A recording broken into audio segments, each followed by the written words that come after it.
Millions of Americans are taking Ozempic, Wegovy, and Mounjaro for diabetes, heart health, and weight loss.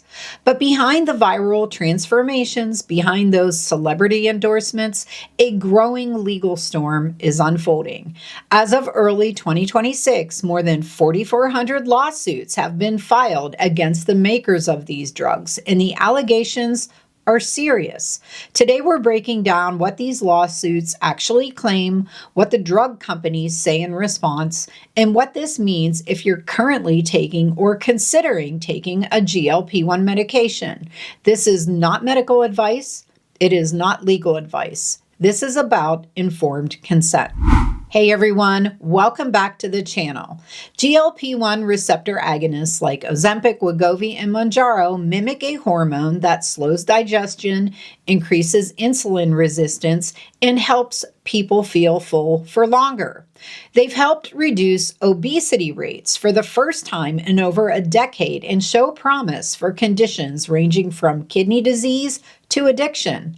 Today, about 12% of U.S. adults, more than 31 million people, are using a GLP-1 drug. And to be clear, many people take these medications with no severe complications and experience meaningful health benefits. I am one of those people.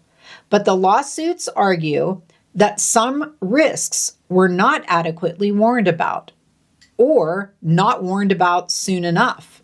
According to federal court filings and reporting by USA Today, the majority of lawsuits focus on severe gastrointestinal injuries. Here's what the plaintiffs allege. 75% of federal lawsuits include gastroparesis, also called stomach paralysis, where the stomach slows or stops emptying food. 18% allege ileus or bowel paralysis.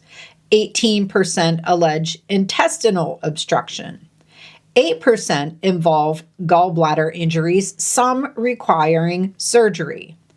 And 8% allege extreme vomiting, chronic acid reflux, or abdominal pain requiring repeated hospitalizations. Many plaintiffs allege multiple injuries, which is why those numbers that I just shared exceed 100%. Let's talk about a few examples reported by USA Today. A Maryland truck driver, Todd Engel, says he suffered an eye stroke, first losing vision in one eye, then in the other, leaving him legally blind. He had been taking Ozempic for diabetes. A 72-year-old Oklahoma real estate agent, Jo Helen McLean, heard her colon rupture while driving her granddaughter home from a softball game. She required emergency surgery, lost a large portion of her colon, and now lives with a permanent stoma bag. A Louisiana woman, Robin Smith, experienced weeks of severe vomiting while taking Mounjaro. She was later diagnosed with Wernicke encephalopathy, a neurological condition linked to vitamin B1 deficiency caused by malnutrition. Her family says the brain damage appears permanent. These plaintiffs say they were aware of common side effects, nausea, slow digestion, but not the potential for catastrophic outcomes. Some lawsuits allege sudden blindness or severe vision changes. At least 110 plaintiffs across federal and state cases claim vision injuries, including a condition known as NION, sometimes called eye stroke. Research published in JAMA Ophthalmology found an increased risk of NION among people prescribed semaglutide, though it did not establish causation. European regulators now list NION as a very rare risk, up to 1 in 10,000 patients, while U.S. labels currently warn only of general vision changes. As for brain injury, claims involving neurological damage are rare and often tied to a secondary effect, like severe vomiting leading to malnutrition, not a direct toxic effect of the drug itself. Novo Nordisk and Eli Lilly have strongly denied wrongdoing. They argue the safety profiles of GLP-1 drugs are well established. Labels include FDA-approved warnings for gastrointestinal reactions. Many plaintiffs already had risk factors like diabetes.